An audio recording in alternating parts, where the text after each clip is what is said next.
अहम ब्रह्मास्मि एपिसोड 5। आप सभी का मेरी चैनल में स्वागत है। आइए हम आज पढ़ते हैं अहम ब्रह्मास्मि, जो पुस्तक आई एम दैट अंग्रेजी का अनुवादन हुआ है विनय कुमार वैद्य के द्वारा। आज 9 स्मृति के प्रत्युत्तर। प्रश्नकर्ता, कुछ लोग कहते हैं कि विश्व का सृजन किया गया था, अन्य कुछ ने अनुसार यह सदा से ही अस्तित्व में रहा और हमेशा परिवर्तित होता रहा। कुछ कहते हैं कि यह शाश्वत नियमों में बंधा है और कुछ अन्य तो कारण के सिद्धांत को भी अस्वीकार करते हैं। कुछ कहते हैं कि संसार वास्तविक है, जबकि अन्यों के अनुसार इसकी किसी भी रूप में सत्ता नहीं है। महाराज ने कहा, तुम किस संसार के विषय में खोजबीन कर रहे हो? प्रश्नकर्ता, निश्चित ही मैंने अपने संवेदन के संसार के विषय में खोजबीन कर रहा हूँ। महाराज ने कहा, जिस संसार का संवेदन तुम कर सकते हो वह सचमुच अत्यंत छोटा सा है, फिर भी यह पूर्णतः वैयक्तिक है। इसे एक स्वप्न समझकर इससे मुक्त हो जाओ। प्रश्नकर्ता, मैं इसे स्वप्न किस प्रकार समझ लूँ? स्वप्न टिका नहीं रहता। महाराज ने कहा, तुम्हारा अपना यह छोटा सा संसार कितने समय तक टिकेगा? प्रश्नकर्ता ने पूछा, पर मूलतः तो मेरा छोटा सा संसार समस्त का अंश ही तो है। महाराज ने कहा, क्या समस्त संसार का विचार तुम्हारे वैयक्तिक संसार का ही एक अंश नहीं है? जगत यह कहने तुम तक नहीं आता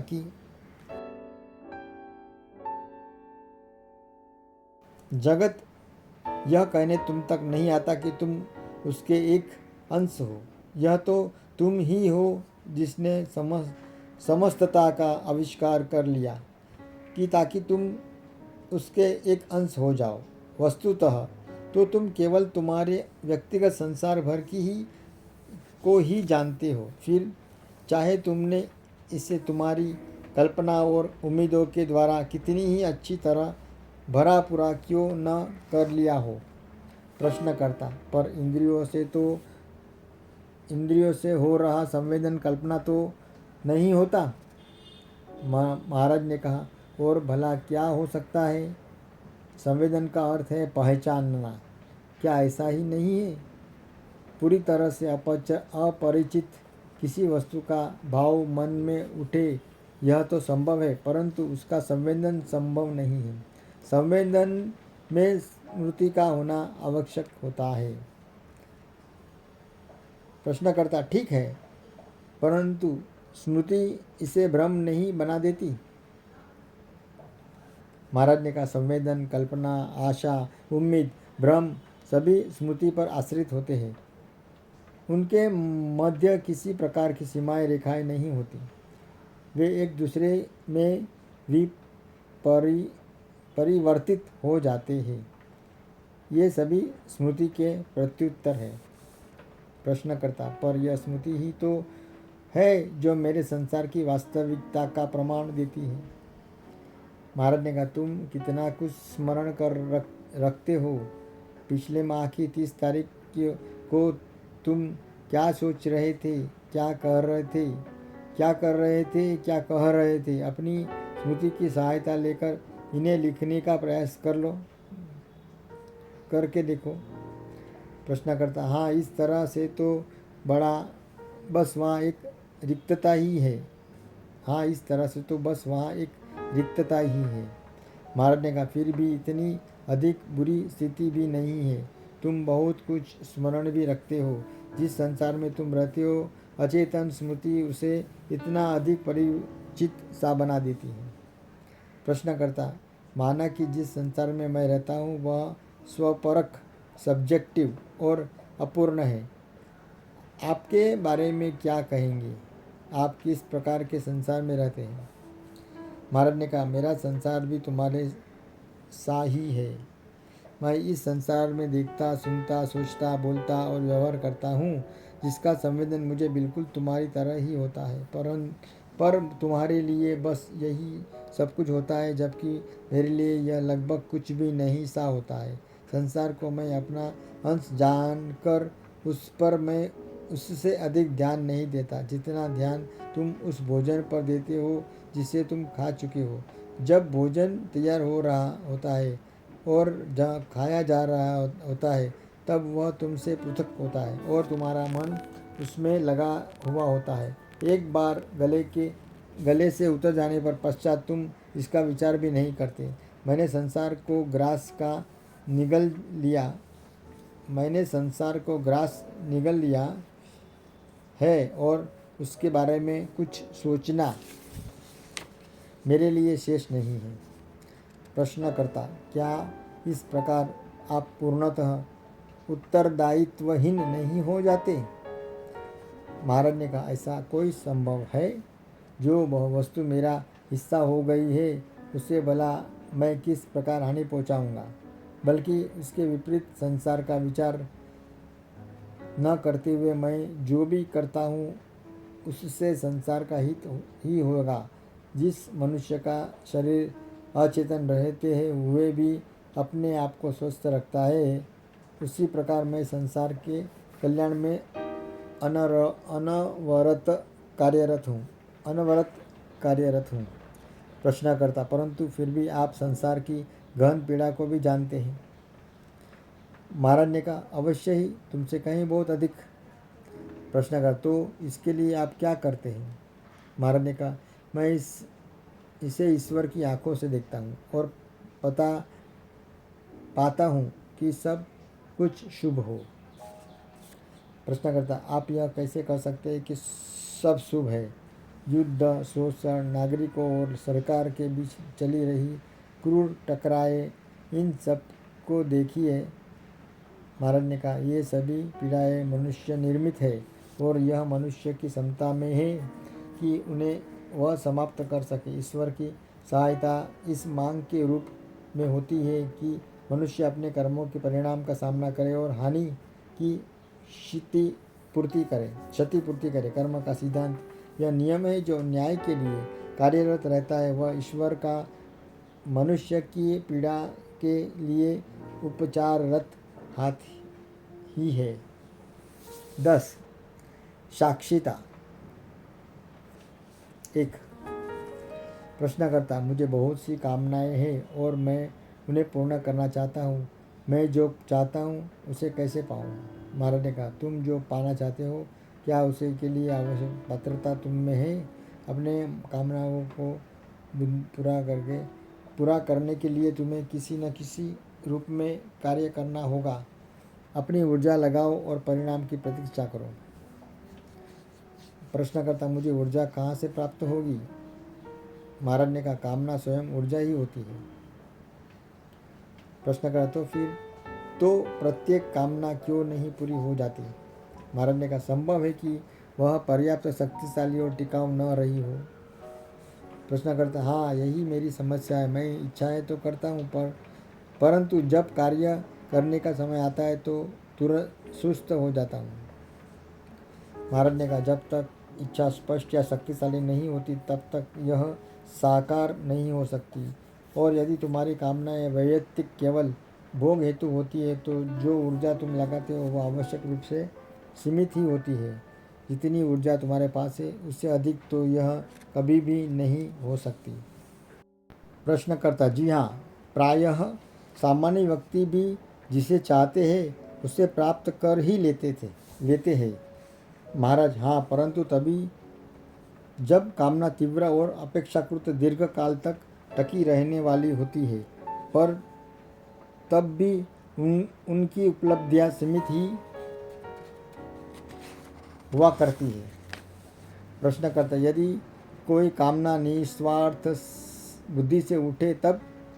महाराज ने कहा, जब सबके हित की कामना करते हो तो सारा संसार तुम्हारी कामना में जुड़ा होता है।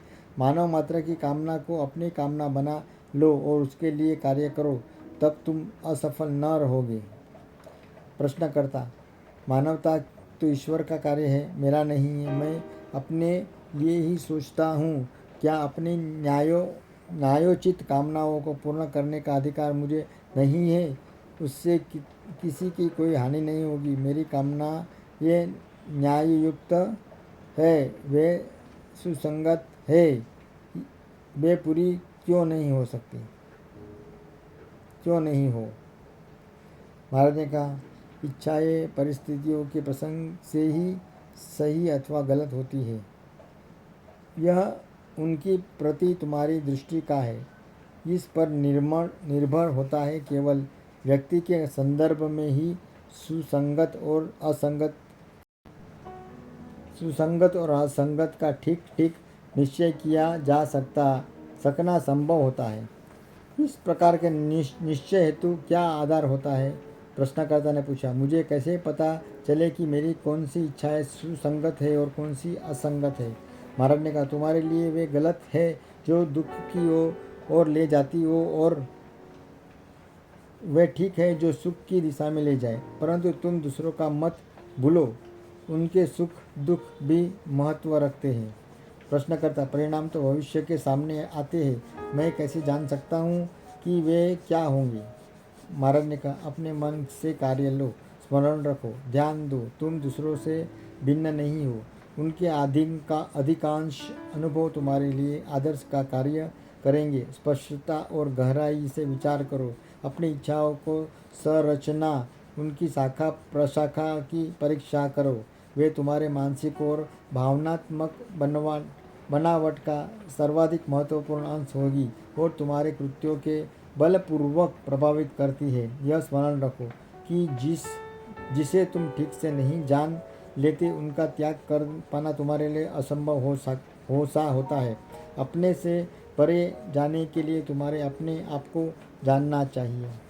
प्रश्नकर्ता, मेरे द्वारा अपने आप को जानने का तात्पर्य है, यदि मैं अपने आप को जान लेता हूँ तो वास्तव में मुझे क्या ज्ञात हो जाता है? महाराज ने कहा, वह सब जो तुम नहीं हो। प्रश्नकर्ता, और वह नहीं जो कि मैं हूँ? महाराज ने कहा, जो तुम हो वह तो तुम हो ही।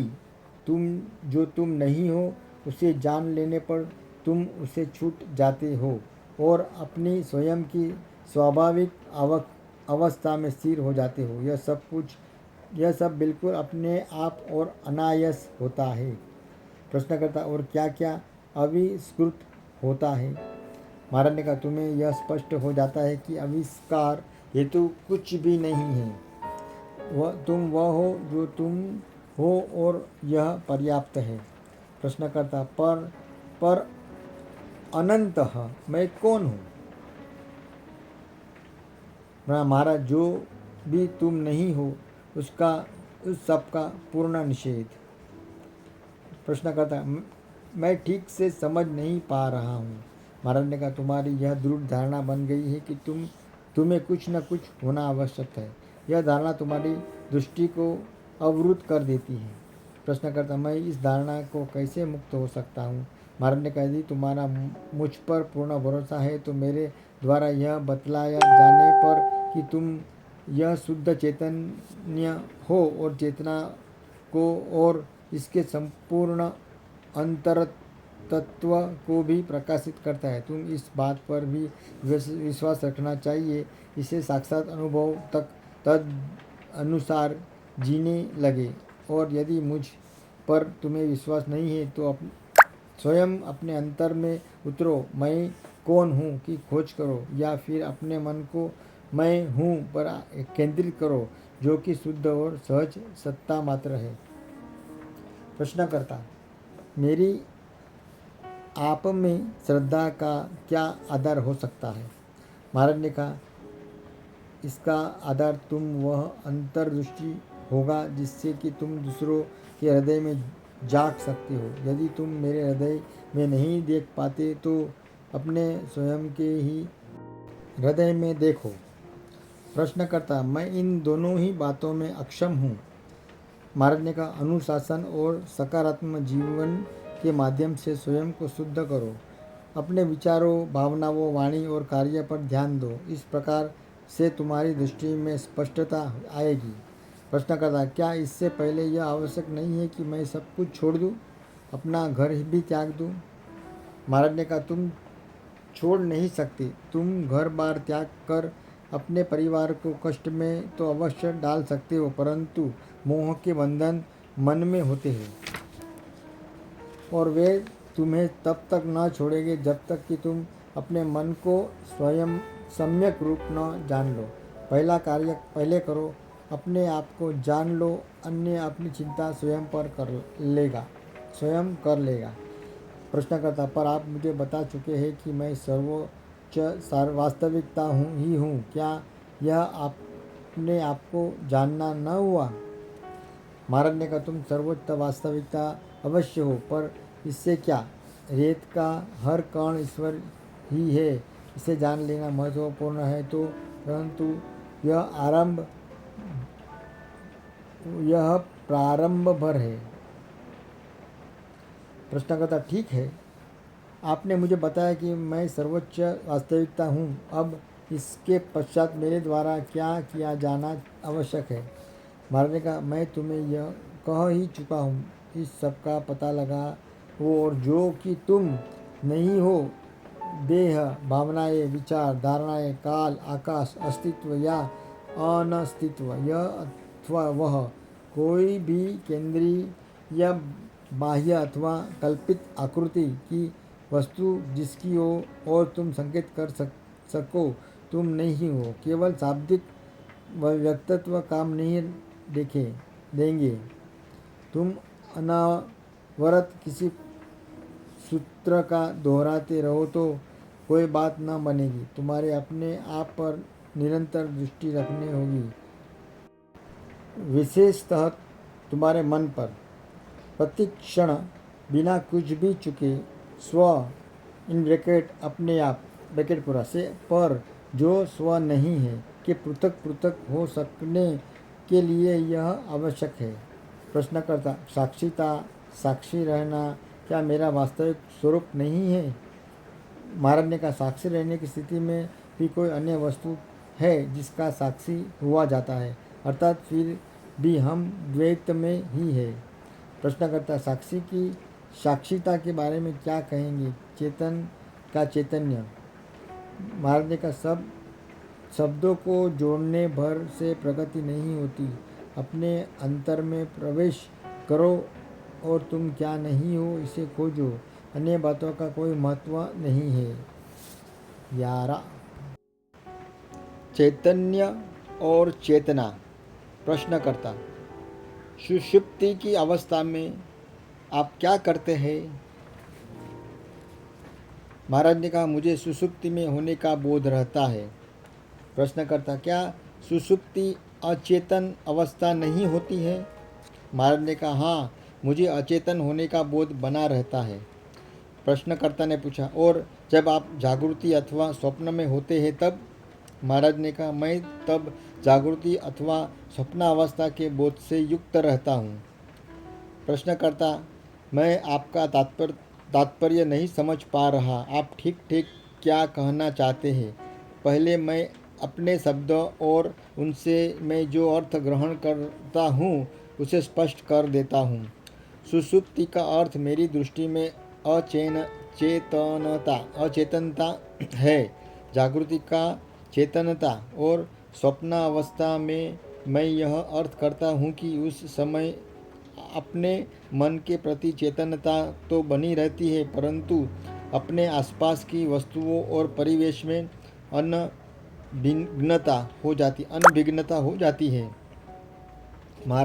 महाराज ने उत्तर दिया, ठीक है, मेरी स्थिति में लगभग ऐसा ही है, परंतु एक अंतर फिर भी प्रतीत हो रहा है। प्रत्येक अवस्था में तुम्हें शेष दो अवस्थाओं का विस्मरण हो जाता है, जबकि मेरे लिए अपनी एक ही अवस्था निरंतर रहती है, जिसमें जागृति, स्वप्न और सुषुप्ति की अवस्थाएं होती है, और वह अवस्था इनसे परे भी है। प्रश्नकर्ता, क्या आपकी दृष्टि में संसार का कोई निश्चित लक्ष्य अथवा दिशा है?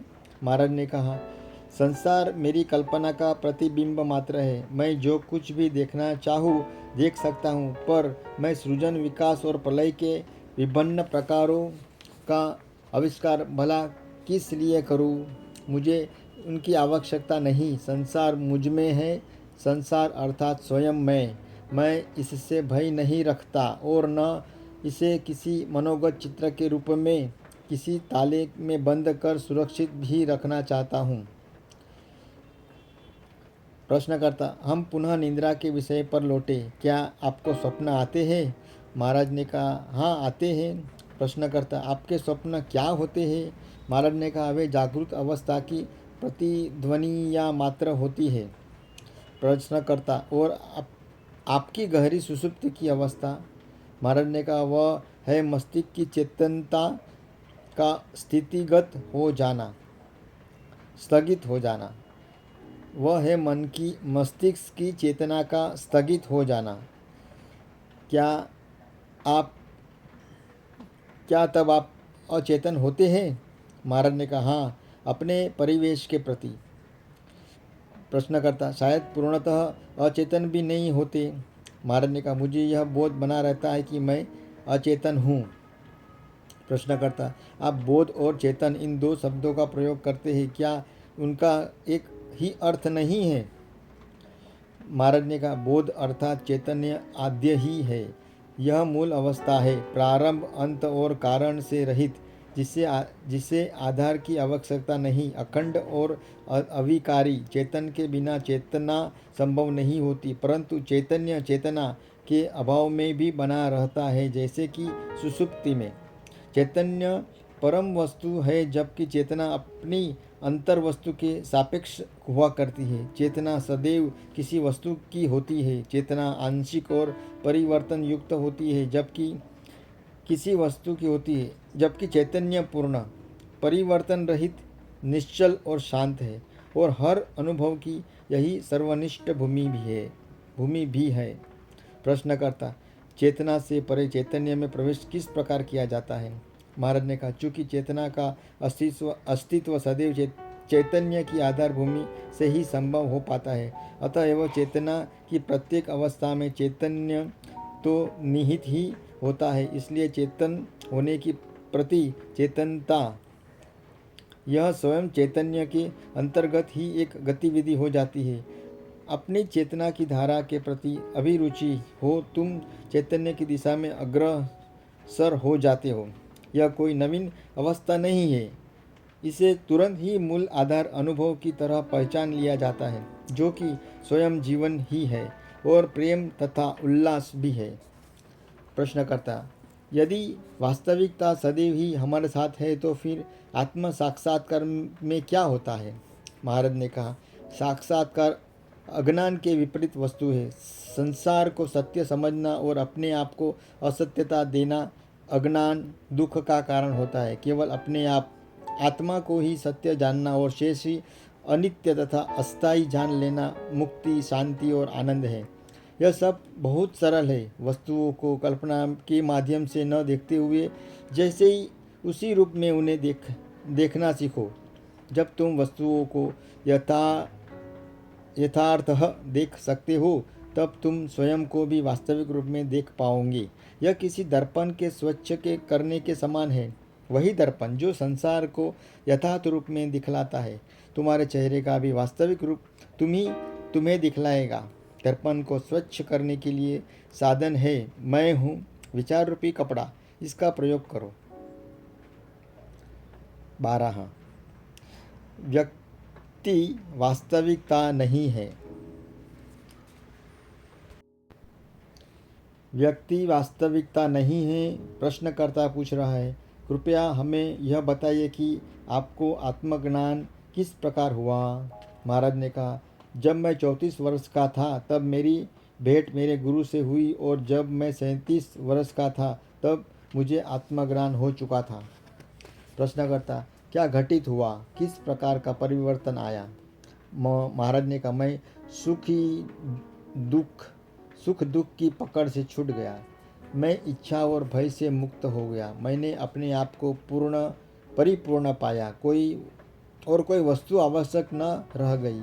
मैंने देखा कि शुद्ध चेतन के महासागर में वैश्विक चेतना की सतह पर घटनात्मक विषयों की आदिहीन और अंतर रहित असंख्य तरंगी उठती तथा खोती रहती।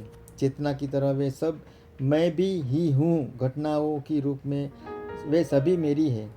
एक रहस्यमय शक्ति है जो उनकी देखभाल करती है। वह शक्ति है चैतन्य, आत्मा, जीवन, ईश्वर, जो भी नाम तुम इसे दो। यह आधार है। जो कुछ भी अस्तित्वमान है उस सब का मूल आश्रम वैसे ही जैसे कि सभी स्वर्णाभूषणों की मूल वस्तु है स्वर्ण। और यह कितनी गहन घनिष्ठता से हमारा अपना है। आभूषण से उसके नाम और रूप को हटा दो और स्वर्ण स्पष्ट हो उठता है। नाम, रूप और उनके द्वारा उत्पन्न इच्छाओं और भयों से मुक्त हो जाओ तो क्या शेष रहता है? प्रश्नकर्ता शून्यता। महाराज ने कहा, हाँ, रिक्तता शेष रहती है, परंतु यह रिक्तता अत्यंत ही परिपूर्ण वस्तु है।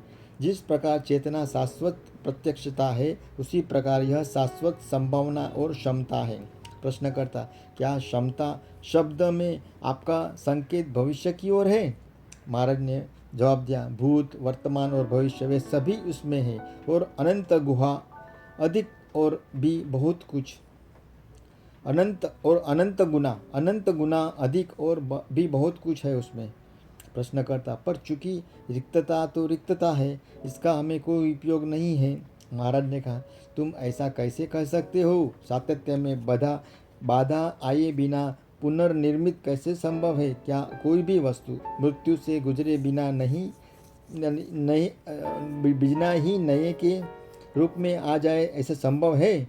यहाँ तक कि निद्रा की अवस्था का अंधकार भी ताजगी और पुनर्जीवन देता है। मृत्यु न होती तो हम सब सदा के लिए जराग्रस्त होकर फंसे ही रहते। प्रश्नकर्ता, क्या अमरता का कहीं किसी स्तर पर अस्तित्व नहीं है? महाराज ने कहा, जब जीवन और मृत्यु को एक ही वस्तु के दो परस्पर अनिश्चित रूपों की तरह समझ लिया जाता है तो यह अमरता है। प्रारंभ में ही अंत का निहित होना और अंत में प्रारंभ का निहित होना देख लेना, यही शाश्वतता की सूचना प्राप्त करना होता है। पर निश्चित ही अमरता निरंतरता नहीं, केवल परिवर्तन की प्रक्रिया चलती रहती है, टिकता कुछ भी नहीं। प्रश्न करता है, चैतन्य तो टिकता है? महाराज ने कहा, यह काल से संबंधित वस्तु नहीं है। काल का अस्तित्व केवल चेतना के क्षेत्र में ही होता है। चेतना से परे काल और स्थान कहाँ है? प्रश्नकर्ता, आपकी चेतना के क्षेत्र के अंतर्गत ही तो आपका शरीर भी है। महाराज ने कहा, अवश्य, परंतु अन्य शरीरों से पृथक मेरा शरीर, इस प्रकार की धारणा उसमें नहीं है। मेरे लिए यह एक शरीर है, मेरा शरीर नहीं, एक मन है। मेरा मन नहीं, मन शरीर की देखभाल समुचित रीत से करता है और मुझे हस्तक्षेप करने की आवश्यकता नहीं होती। जो किया जाना आवश्यक है उसे सामान्य और स्वाभाविक ढंग से किया जाता है। संभव कि अपनी शारीरिक प्रक्रिया प्रणालियों के प्रति तुम थोड़ा भी ध्यान न देते होगे, परंतु जब विचारों, भावनाओं का प्रसंग आता है, जब इच्छाओं और भयों की बातें उठती है, तब तुम्हारा ध्यान आग्रहपूर्वक स्वयं पर आ जाता है। मेरी स्थिति में यह भी अधिकांश अचेतन में ही होते हैं। लोग से बात करने या अन्य कार्य करने आदि मैं उन पर अधिक ध्यान दिए बिना भी मैं अपने आप को सही और उचित रीति से कार्यरत पाता हूँ। ऐसा लगता है कि मानो मैं अपना सांसारिक जागरूक जीवन स्वतः स्फूर्त और सम्यक प्रतिक्रियाएं करते हुए स्वयंचालित रूप में जी रहा हूँ। प्रश्नकर्ता, यह तो स्वयं स्फूर्ति प्रत्युत्तर आता है। यह आत्मज्ञान का परिणाम है अथवा प्रशिक्षण से प्राप्त किया गया परिणाम? महाराज ने कहा, दोनों ही बातें हैं। अपने ध्येय के प्रति समर्पण होने पर तुम सत्य की खोज में रत हो जाते हो और दूसरों की सहायता करते हुए पवित्र और अनुशासनबद्ध जीवन जीने लगते हो। और वहीं दूसरी ओर आत्मा ज्ञान से इच्छाओं, भयों और गलत धारणाओं के रूप में आने वाली बाधाएं सदा के लिए हट जाती है, जिससे श्रेष्ठ सद्गुण सरलता से और स्वस्फूर्ति होकर प्रकट हो जाता है। प्रश्नकर्ता, क्या अब आप में इच्छाएं और भय नहीं उठते? महाराज ने कहा, एक सामान्य साधारण सा मनुष्य जिसकी औपचारिक शिक्षा न के बराबर है, ऐसा एक छोटा सा व्यापारी बनना, यह मेरा प्रारब्ध था। मेरा जीवन औसत प्रकार का साधारण सी इच्छाओं और भयों से युक्त था। जब मैंने अपने शिक्षक में श्रद्धा रख उन उसके शब्दों की आज्ञा का पालन करते हुए मैंने अपने वास्तविक स्वरूप का साक्षात्कार किया, तो मैंने अपने मानव स्वभाव को तब तक के लिए उसकी देखरेख में छोड़ दिया जब तक कि प्रारब्ध का पूर्ण क्षय नहीं हो गया। कभी कभी कोई पुरानी भावनात्मक अथवा मानसिक स्तर की प्रतिक्रिया मन में उठती है,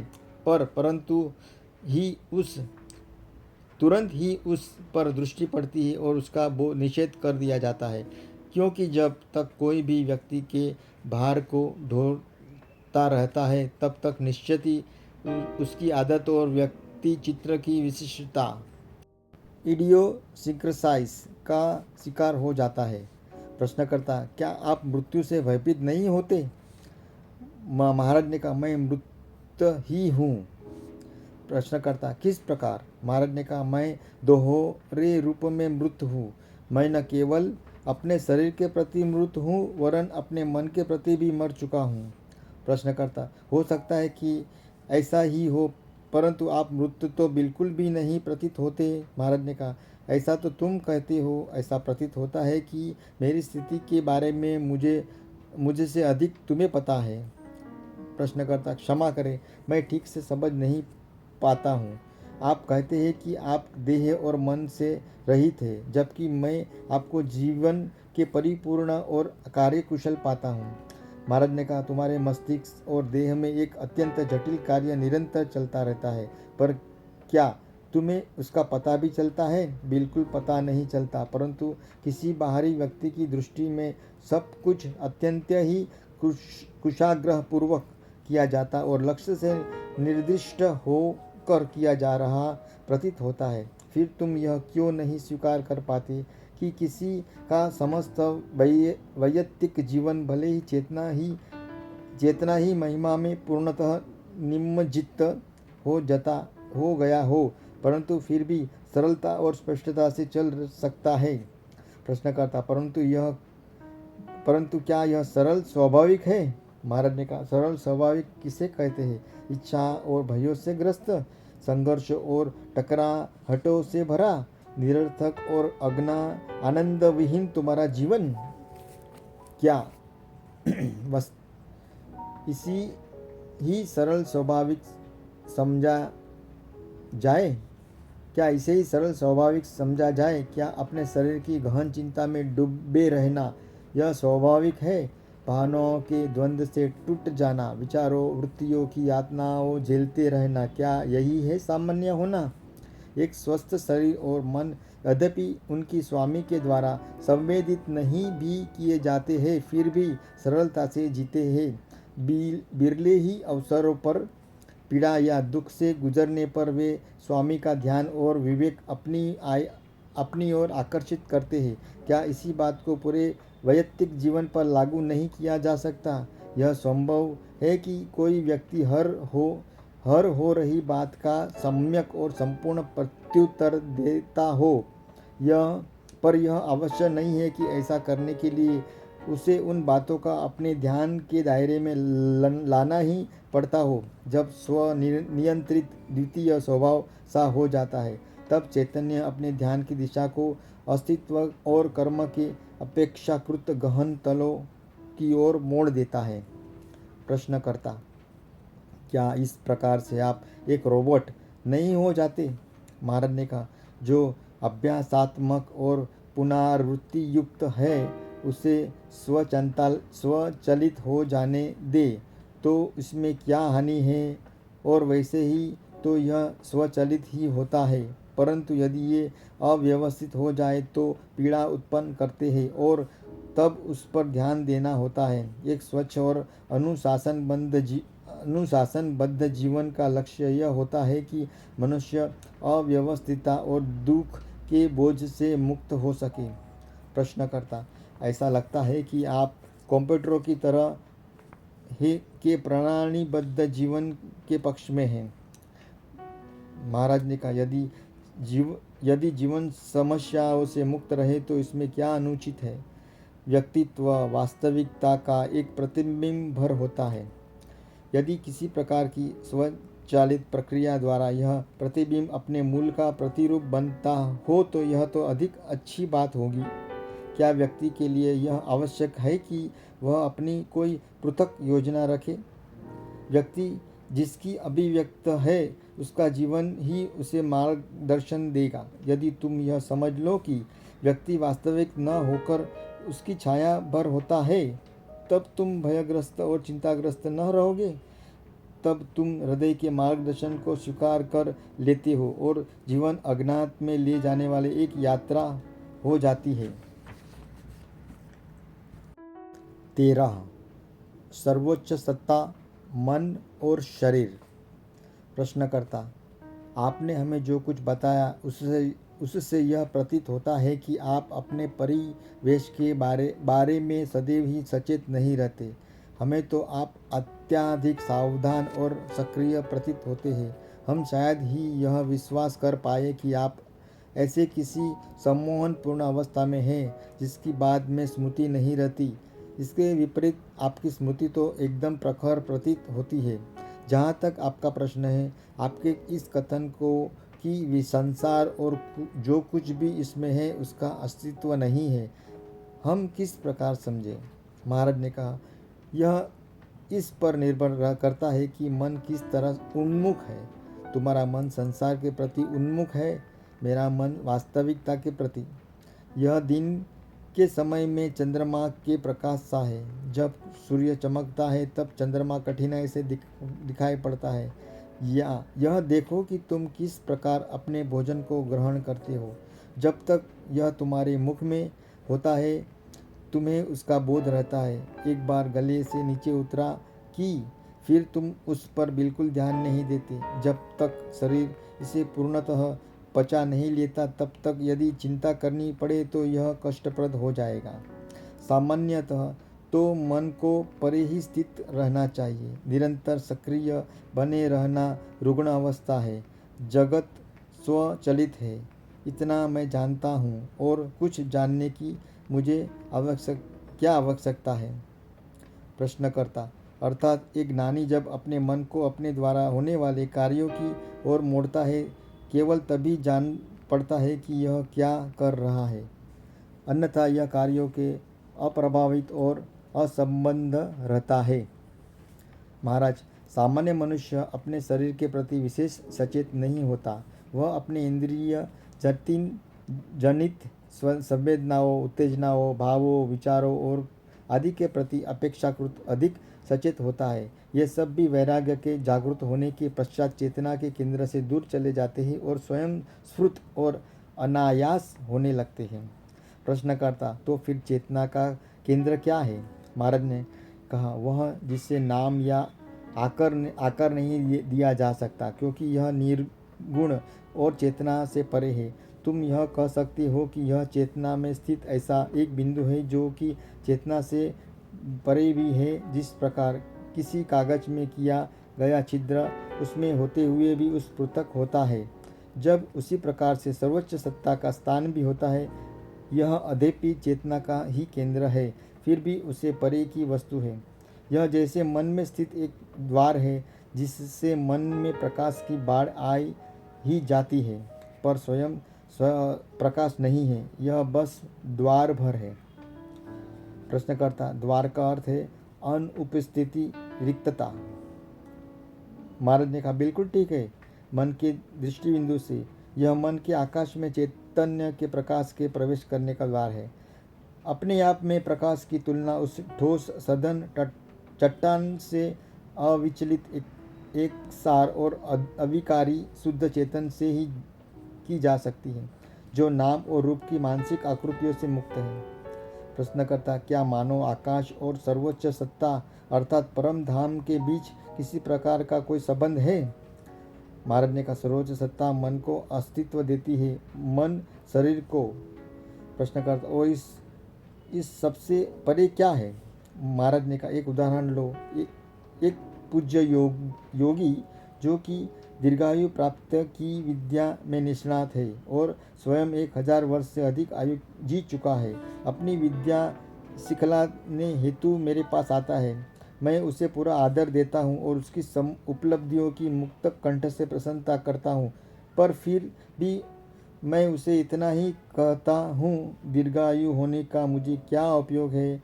मैं काल से परे हूँ। जीवन जितना कितना भी सुदीर्घ क्यों न हो, यह क्षण मात्र है और स्वप्न है।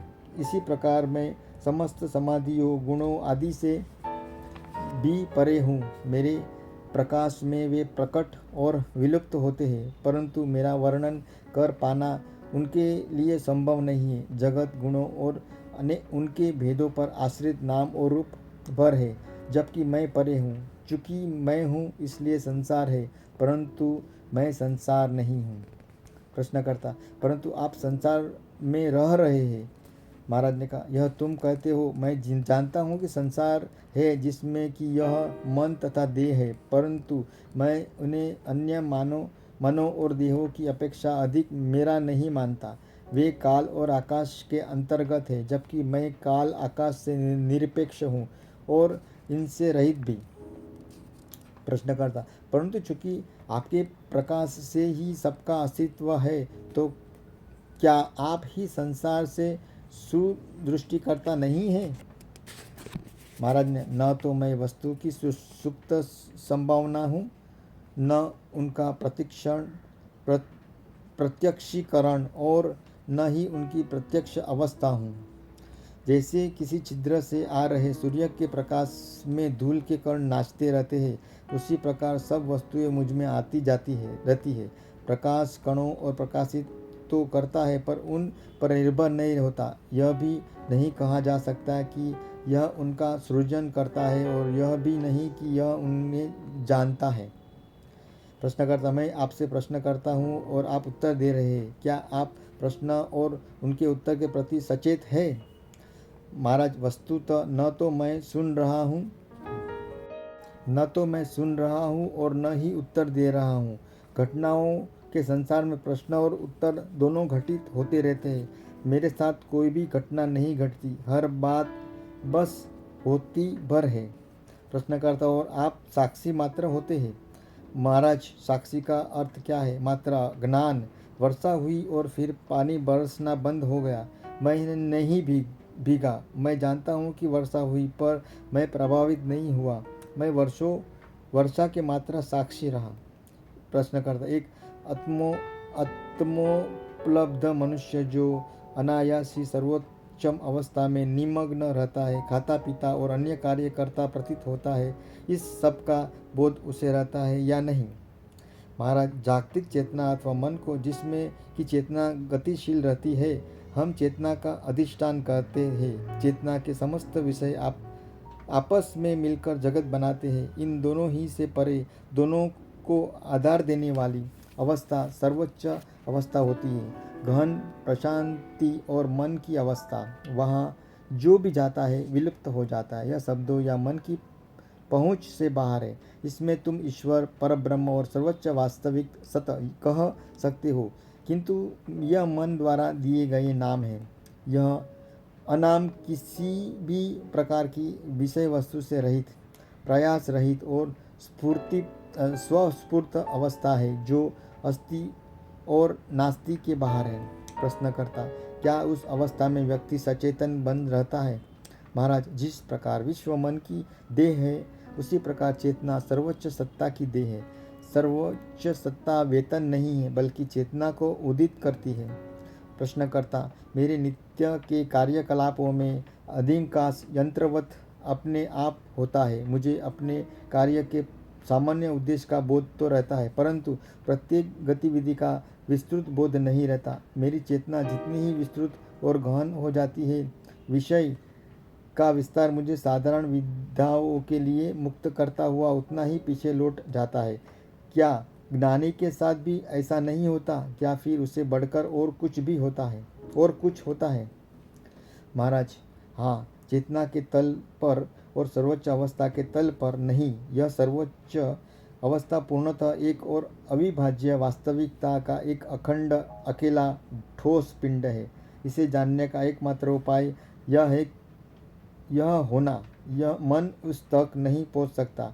उसकी संवेदना होने के लिए इंद्रियों की आवश्यकता नहीं होती और उसे जानने हेतु मन की आवश्यकता नहीं होती। प्रश्न कर तो इस प्रकार से ईश्वर संसार को चलाता है। महाराज, ईश्वर संसार का को नहीं चला रहा है। प्रश्न कर तो फिर कौन इसे चला रहा है? महाराज, कोई भी नहीं, सब स्वमेव होता है। तुम प्रश्न करते हो और उत्तर भी प्रदान करते हो, और जब तुम प्रश्न पूछते हो तब उत्तर भी तुम जानते होते हो। सब कुछ चेतना में खेला जा रहा खेल है। समस्त भेद भ्रमोत्पादक है। तुम केवल असत्य को ही जान सकते हो, सत्य तुम्हें स्वयं ही होना होगा। प्रश्नकर्ता, दृष्ट चेतना और दृष्टा चेतना, साक्षी चेतना, इन दोनों में सर्वोच्च कौन सी है? क्या दृष्टा चेतना सर्वोच्च है? महाराज, दो वस्तुएं हैं, व्यक्ति और साक्षी अर्थात दृष्टा। जब तुम उन्हें एक ही तरह से देख लेते हो और पार चले जाते हो तब तुम सर्वोच्च अवस्था में अव्यवस्थित हो जाते हो।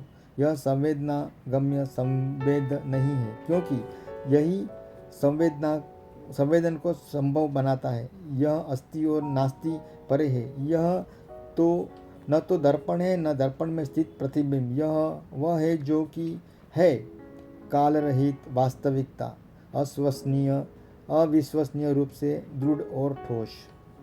प्रश्नकर्ता, ज्ञानी साक्षी होता है या सर्वोच्च सत्ता?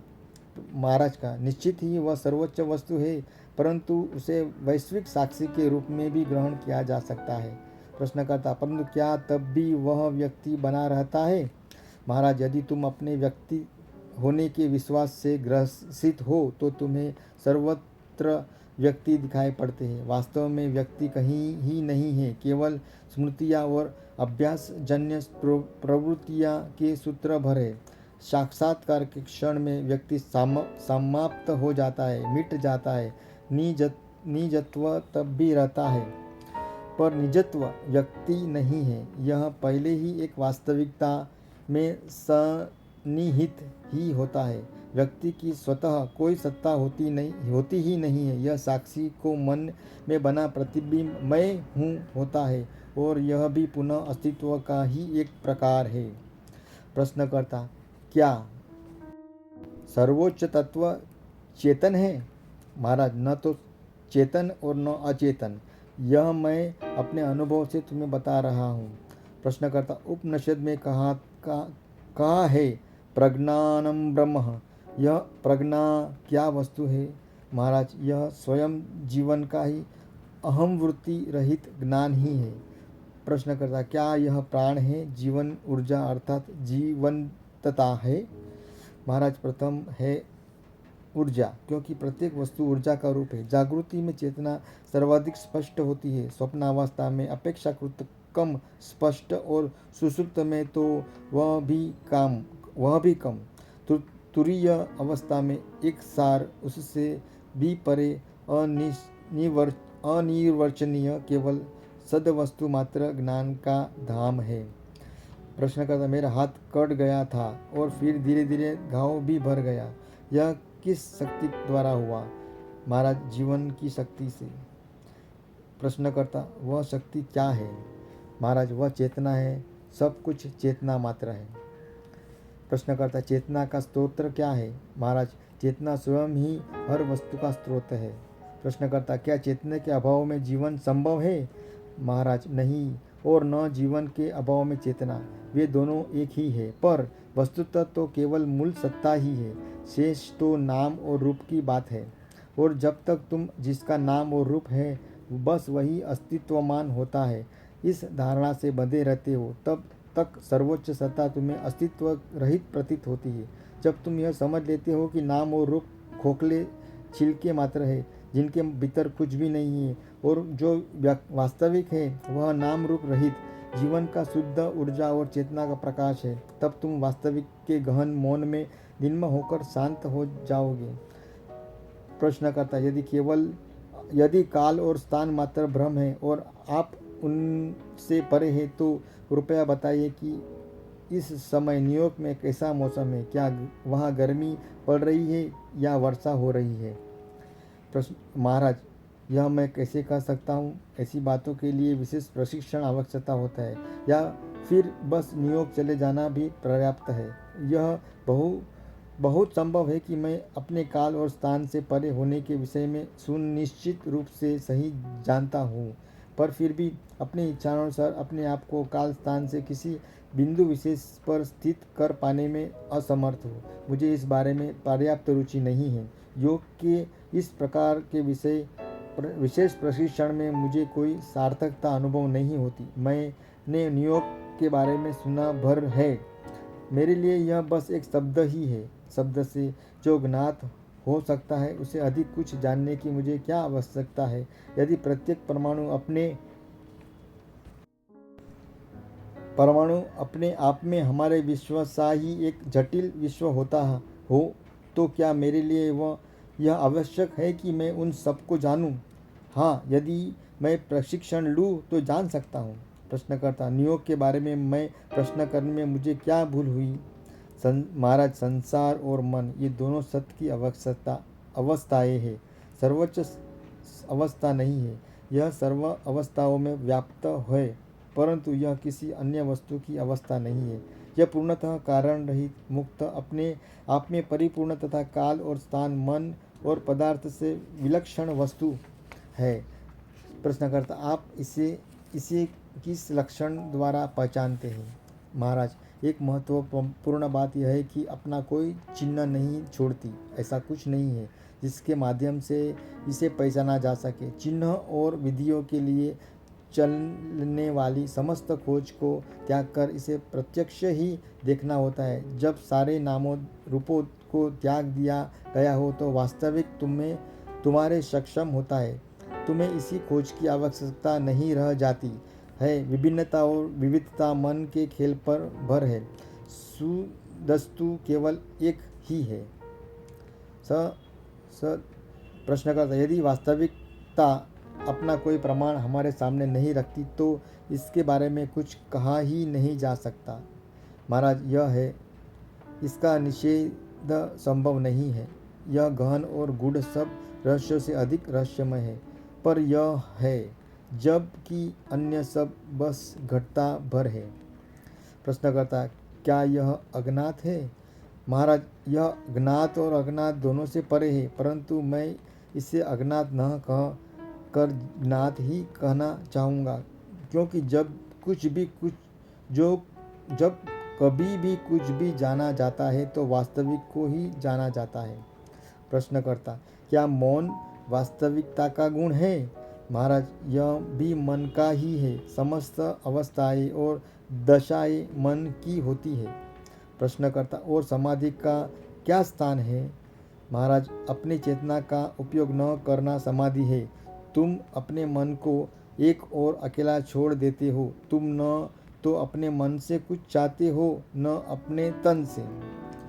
दोस्तों, यहाँ पर हम विराम लेंगे। आज का एपिसोड यहीं पूर्ण करेंगे। ये बहुत सुंदर और अति गुह्य ज्ञान है, तो हम थोड़ा विराम लेंगे। हमारे मस्तिष्क को भी थोड़ा आराम मिलेगी। हम वापस कल और नए अध्याय के साथ में। तब तक के लिए हरिओम। आपको अगर ये मेरा प्रयास अच्छा लगे तो मुझे प्रोत्साहित करने के लिए आप मेरी चैनल जीवनरथ_अनिल को लाइक, शेयर और सब्सक्राइब कीजिए, तो आपका बहुत बहुत धन्यवाद होगा। धन्यवाद, थैंक यू। हरिओम, हरे कृष्ण। मिलेंगे कल वापस।